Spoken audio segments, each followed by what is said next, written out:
morning. Happy Tuesday, everyone. I am so glad to be back in the office today. I hope that everyone had an amazing holiday weekend with their friends and family. Today, I feel like this is the perfect topic for this time of year. We are talking about the importance for creating boundaries in your business and your life. And I think that 2022 has been a year for setting boundaries coming off of the previous 2 years that we've had with the chaotic world that we were in with COVID and the real estate industry. And as real estate agents, we were very overworked for the last 2 years and working really, really, really hard for most of us. So getting into talking about boundaries, usually when you hear boundaries, you think it means saying no to things.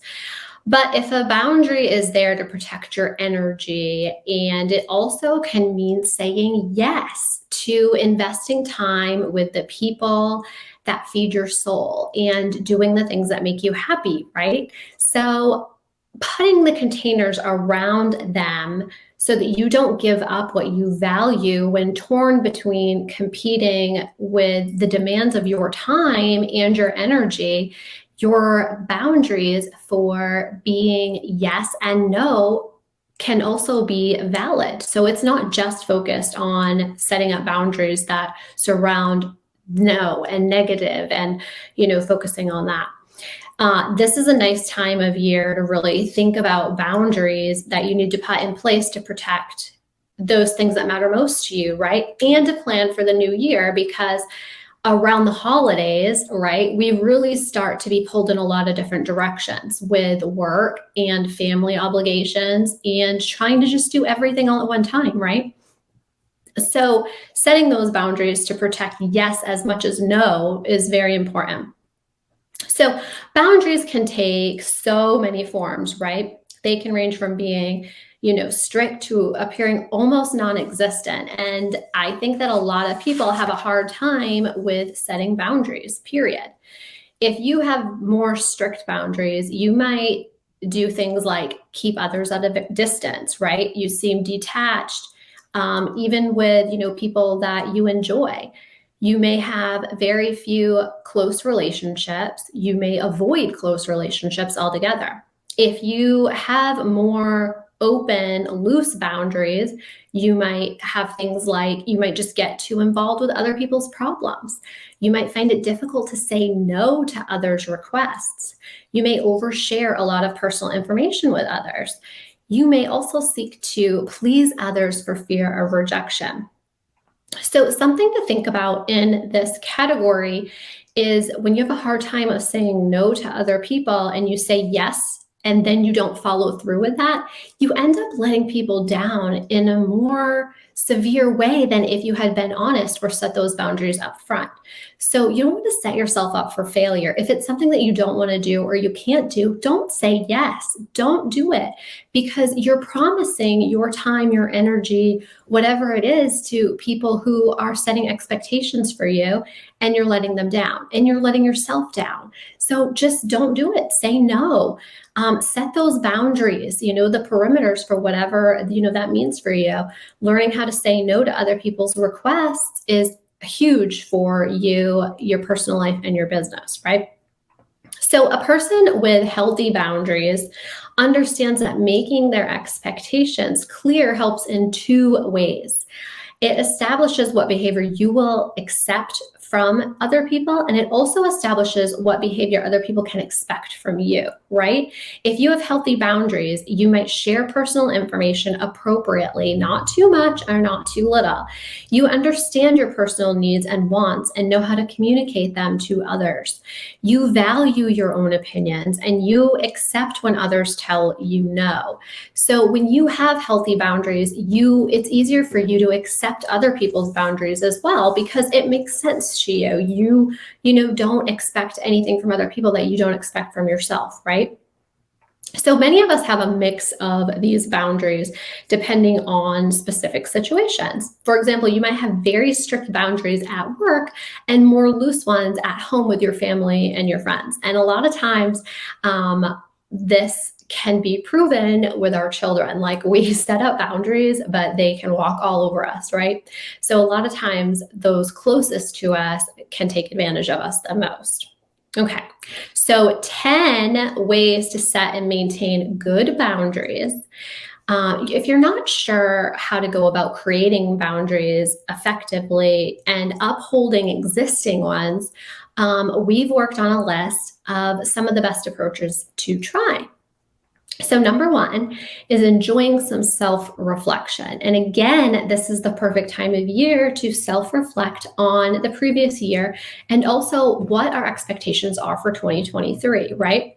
To successfully introduce and set these boundaries, it's key to understand why they're important to you and how they will benefit your emotional well-being, right?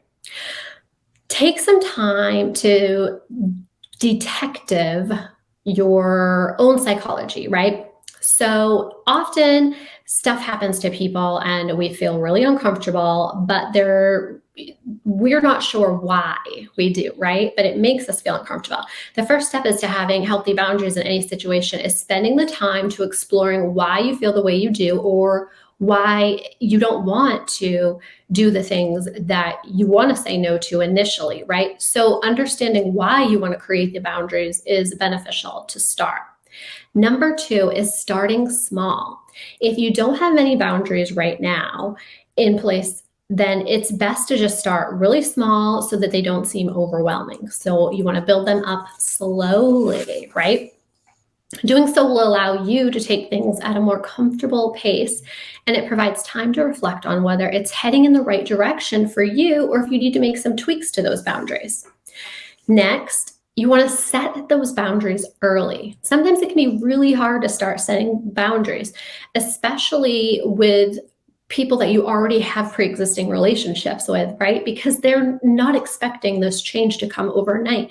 So if you're the person that everybody relies on to pick up their kids from school and all of a sudden you're like, no, I can't do that, it can put them in a bad situation too. So starting small and starting early into that, it'll be a lot easier for them to understand and work and you guys communicating together, right? Setting those expectations in the beginning is obviously going to be the best thing that you can do. Next is being consistent. Letting boundaries slide can lead to confusion and encourage new expectations from those around you. So you want to try and keep them consistent and steady, and it will help reinforce, why you have those boundaries to begin with. Next up is creating a framework for those boundaries. Depending on the type of boundaries that you have and the type of relationships, you may find it helpful that there's no reason to have a few basics in place that can be adapted accordingly depending on what type of relationship and boundaries that you want to set up. So just think about, getting an hour or two, of reflection time a week or even on the weekend and going through, certain boundaries that you want to set for those around you, with your family, your friends, and even, your coworkers and your clients, right? Having a busy social schedule with your friends and your family, that may create different boundaries that you don't want to do. Maybe, being so social just really isn't in your wheelhouse. Or, sometimes things change. Maybe you don't want to be the one, that goes to every holiday party anymore. Maybe, you just want to spend time with your family during the holidays. So taking the time to reflect on what those boundaries mean to you is going to be key in your success for them. Next step is feel free to add some extras in. In some aspects of our lives, there are boundaries that are already in place, such as, ones that are in the workplace or even ones that have been set up by others. They already have a minimum of those boundaries. Colleagues will likely, already have their own boundaries in place, and it's okay, for you and for them to add more to them. So don't feel offended when other people's boundaries change as well, right? especially in the workplace, because people are always changing. Next, I think this is a big one that we should talk about, and it's, social media when it comes to boundaries. The platforms for social media allow for so much more communication than ever before, but it's also encouraged some boundary blurring, we can say. There's some incredible oversharing happening on the social media platforms that can be very difficult for certain family and friends. And if they post personal information or photos that others don't want shared publicly, you have to respect those boundaries, right? Sometimes your friends don't want you sharing pictures of them. And, when you're in an industry that's, a professional standard, maybe they don't want you sharing pictures from the party at your house that weekend where you guys were playing beer pong, right? Or something like that. So sometimes, you have to have open communication and talk to your friends and your family and stuff and see, how they feel about social media sharing. I know that I have, friends that are in real estate with us, and sometimes even when I post photos that are not even, controversial at all, they will remove tags of them. So, sometimes you don't know, but if that happens, that may be a great time to have a conversation of opportunity, right? So sometimes you just don't know that you're crossing those boundaries that other people have. And that brings us to the next one, which is talk, right? Communication is critical with boundaries, especially if somebody is consistently overstepping your boundaries. Again, like if you don't tell them, this is not okay, this is, not what I like, this is not what I want, sometimes they don't know. And sometimes people just don't catch on like as quickly as you think they should. So sometimes you just need to, have that discussion. It doesn't have to be confrontational. It just needs to be a discussion of talking, right? So for example, if you have a friend or a client, I think this is probably the best, a client who continually text messages you all the time, maybe in the evening past like your typical working hours when you're with your family or dinner. So maybe, having a conversation with them and being like, listen, I know that you really want to get a hold of me, but the best thing that you can do is just drop me one message and I will get back to you when I can. Like I will see it, I will get it, but I, have to have time for my family. I have to have time for other things. So setting those boundaries up front with your clients and your friends, like, hey, I don't answer text messages at 8:00. After 8:00.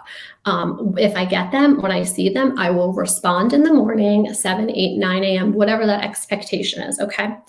I know a lot of real estate agents who, with their phones, they will leave a message every day and they'll be like, hey, it's Tuesday, December 27th.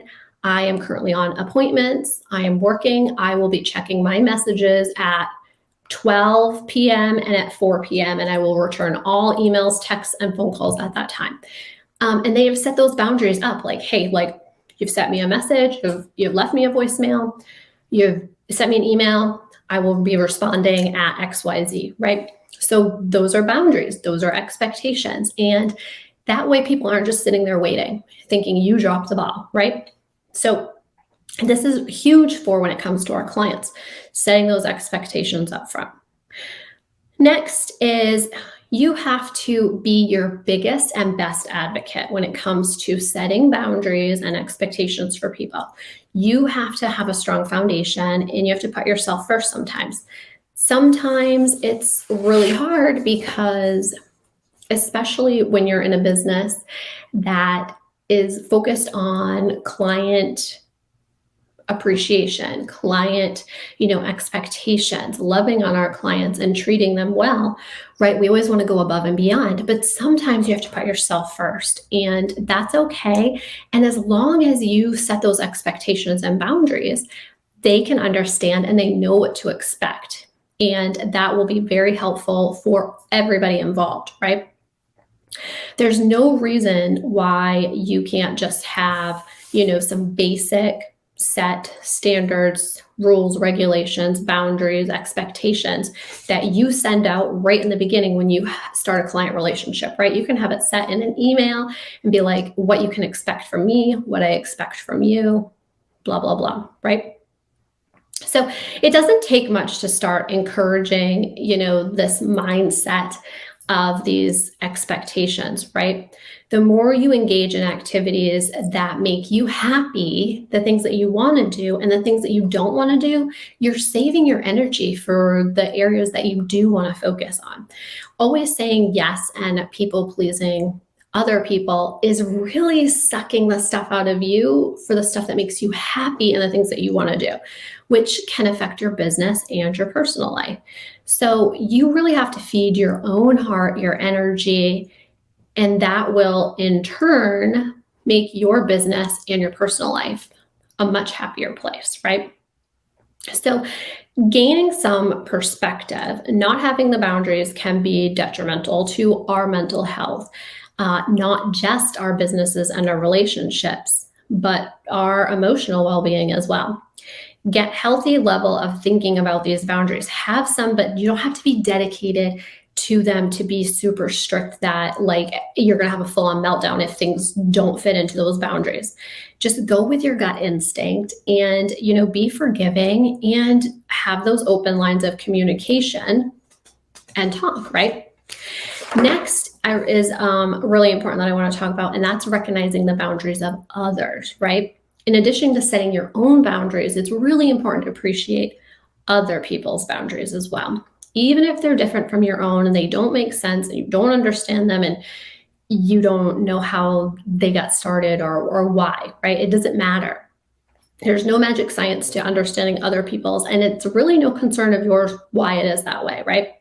But just having those communication lines open and having a general discussion, you can say things like, like I can see you're not responding to my messages. Can I message you later? Is there a better time to talk to you? When is a good time to talk to you? Do you want to set up a time to call or get together specifically? And then that way you're asking them like what works best for them. Like, maybe they don't, talk to even their friends after, 6 p.m., 8 p.m., whatever it is. You can find out. I have friends that shut their, phones off. They don't get text messages or phone calls after 8 p.m. So sometimes, observing other people's boundaries is really just using a little bit of common sense sometimes too. A lot of times people are saying things without saying things. We're just not listening or paying attention, right?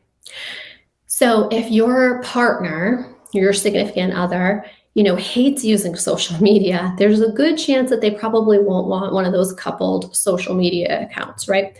Or they may not want, their pictures and, things that they're doing plastered all over Instagram and Facebook. Or if a friend says that they don't want to see a particular, movie that everybody's going to, don't just keep pestering them until they cave in. Peer pressure is a violation of people's boundaries, right? So repeatedly violating boundaries can, make people feel uncomfortable and them not want to be around you or talk to you or make them start to withdraw from you, right? And the same thing can happen with clients too. If you keep pestering them about, specific houses or listing their houses and stuff, it can make people feel uncomfortable and then they don't want to use you, right? So there's no harm in just taking a moment to think a little bit before you act about others and remembering that you may not always understand other people's boundaries, and that's okay. And it's okay if they don't understand yours. But the point is to have the communication and set up those boundaries and expectations so that you can focus on the things that you want to do and that makes your heart happy, right? So don't feel guilty about setting, boundaries and expectations. They're essentially a form of self-care for yourself. And you should be looking actively to incorporate them and other elements into our lives daily. And I think that, the holidays, like I said, are a great time to start reflecting on those boundaries and maybe a great time to start putting new ones in place for the new year, right? Before we go for today, I want to tell you guys that we have a new masterclass coming up. It's the 5 Secrets for your real estate business to take you to 6 figures and beyond.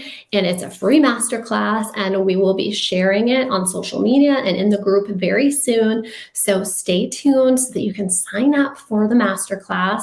It'll be very exciting and full of information, and we are super excited for you guys all to join us. So thank you so much for joining us today. Again, I hope you guys had a wonderful, incredible holiday weekend, and I can't wait to see you guys next Tuesday when John joins us from the Papilloni Media Group, and we'll be just blowing our minds with so much amazing content stuff. So I will see you all next Tuesday. Bye for now.